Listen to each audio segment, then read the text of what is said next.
Pumunta kami guys sa Iloilo guys. Sumakay kami sa bagong sasakyan na tinatawag na modernized bus. Maganda pala dito guys sa may modernized bus. Yung mga tao, tingnan mo, relax na relax. Kasi malamig siya guys kapag komportable ka. Kumpara mo yung doon sa sakay ka sa mga jeep guys. Ang hirap sumakay doon guys. Kaya maganda tingnan mo kami guys. Tingnan mo yung mga tao. Pa-chill-chill lang. Pa-cellphone. Yan. Kasi malamig guys. Kaya kung magpunta kayo ng Iloilo, ito nang dito na ako sasakay guys. Yung iba may dala pang aso. Pa-date lang. Ganyan guys dito sa modernized bus. Kaya sarap-sarap ng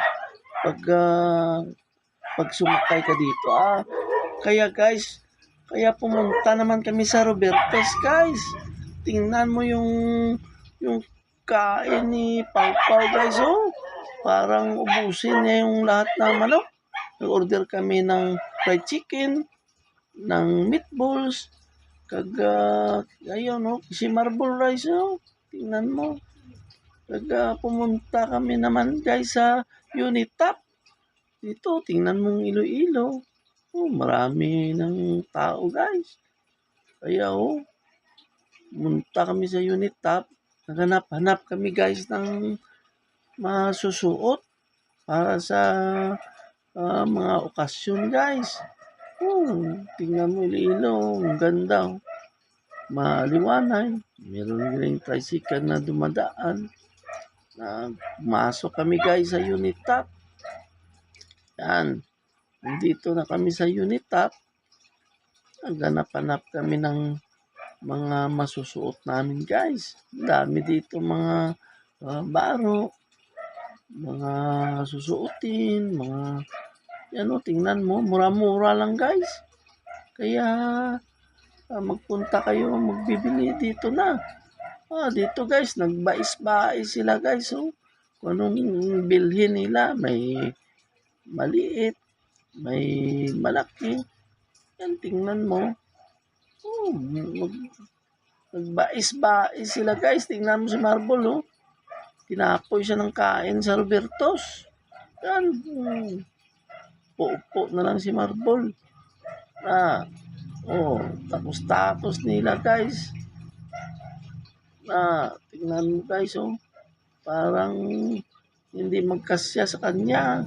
Bais-bais sila guys. Kung ano nila susuotin.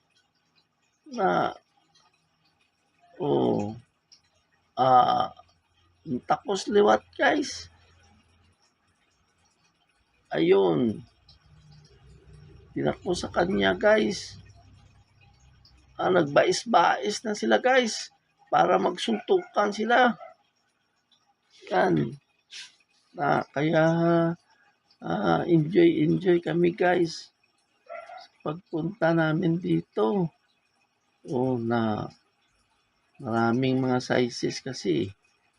Parang hindi mo na alam kung anong size yung susuotin mo.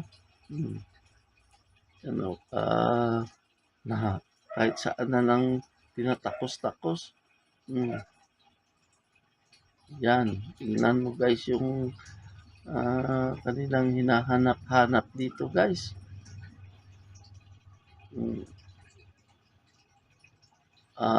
Parang wala silang mapipili guys. Okay man dito guys sa loob ng Unitap.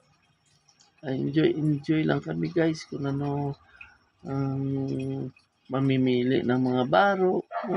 Tingnan mo si Pau Pau guys. Parang hanging bridge na yung katawan kaya hindi magkasya yung mga baro dito.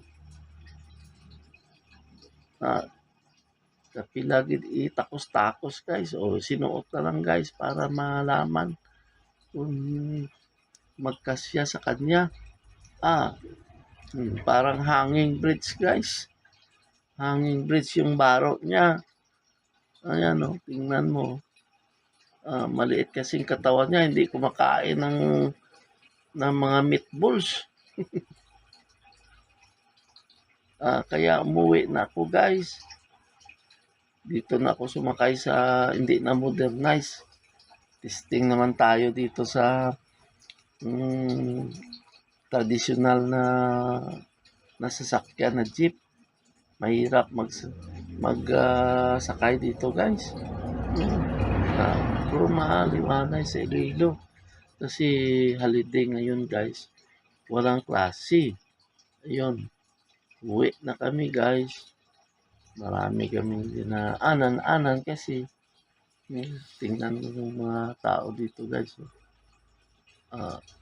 Yung Iloilo kasi hindi siyado ang traffic guys. Unlike sa ibang bayan sa Maynila, masyadong matraffic oh. Nadaan na kami dito sa may Capitol. Ito, Capitol na to guys. Yan. Capitol na. Tingnan mo si Marble. Okay man. Uwi na kami guys. Okay guys. Dito transfer na lang kami guys sa bus. Kasi masyado mainit doon sa jeep. Kaya dito malamig dito sa bus guys. Ayun. Uwi na kami Barutak. Kain na kami ng series guys. Ito ng series bus oh. Okay guys.